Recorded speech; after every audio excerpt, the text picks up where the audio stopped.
ये कहानियों आपको सफल बना सकती है। किसी ने मुझसे पूछा कहानी पढ़ने से क्या होता है। मैंने जवाब दिया, कहानी पढ़ने से हमें दूसरों की गलतियों का पता चलता है ताकि हम गलती ना करें, इसलिए ज्यादा से ज्यादा कहानी को पढ़िए। हार गया लेकिन खुद से जीत गया।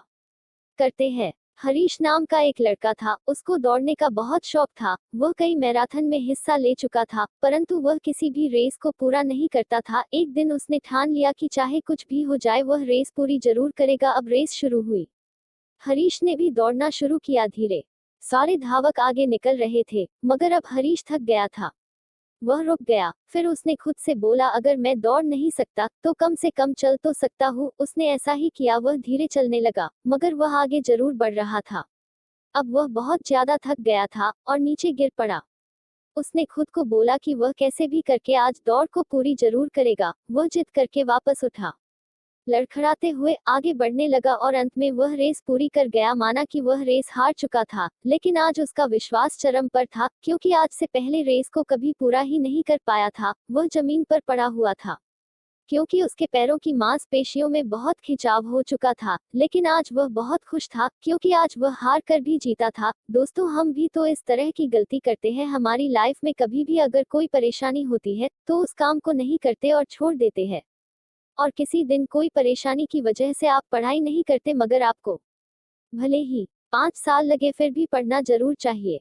हरीश की कहानी से हमें यही सीखने को मिलता है कि अगर हम लगातार आगे बढ़ते रहे तो एक दिन हम हार कर भी जीत जाएंगे।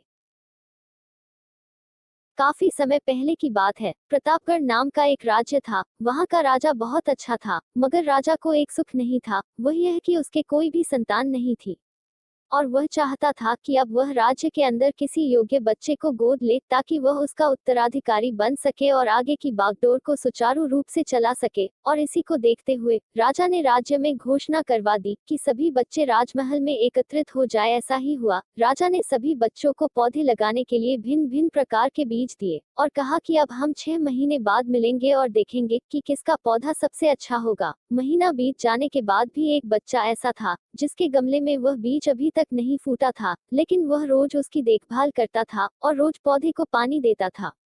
देखते ही देखते 3 महीने बीत गए। बच्चा परेशान हो गया। तभी उसकी माँ ने कहा कि बेटा धैर्य रखो, कुछ बीजों को फलने में ज्यादा वक्त लगता है। और वह पौधे को सींचता रहा।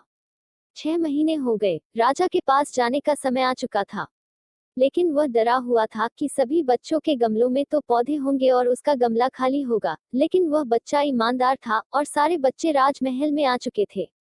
कुछ बच्चे जोश से भरे हुए थे, क्योंकि उनके अंदर राज्य का उत्तराधिकारी बनने की प्रबल लालच थी।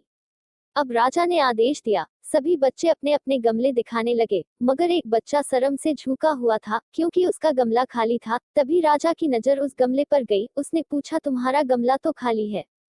तो उसने कहा, लेकिन मैंने इस गमले की 6 महीने तक देखभाल की है। राजा उसकी ईमानदारी से खुश था कि उसका गमला खाली है, फिर भी वह हिम्मत करके यहाँ आ तो गया। सभी बच्चों के गमले देखने के बाद राजा ने उस बच्चे को सभी के सामने बुलाया। बच्चा शर्म से गया और राजा ने वह गमला सभी को दिखाया। सभी बच्चे जोर से हंसने लगे। राजा ने कहा, शांत हो जाइए, इतने खुश मत होइए। आप सभी के पास जो पौधे हैं वो सब बंजर है। आप चाहे कितनी भी मेहनत कर ले उनसे कुछ नहीं निकलेगा। लेकिन असली बीज यही था। राजा उसकी ईमानदारी से बेहद खुश हुआ और उस बच्चे को राज्य का उत्तराधिकारी बना दिया गया। लेकिन हमें इस कहानी से क्या सीखने को मिला? मेरे ईमानदारी से अपने अंदर ईमानदारी का होना बहुत जरूरी है। अगर हम खुद के साथ ईमानदार हैं तो जीवन के किसी न किसी मोड़ में सफल हो ही जाएंगे, क्योंकि हमारी औकात हमें ही पता होती है। हम खुद को पागल बनाकर खुद का ही नुकसान करते हैं। कहानी जो अच्छी लगी तो लाइक करें। ये वीडियो देखने की शुक्रिया।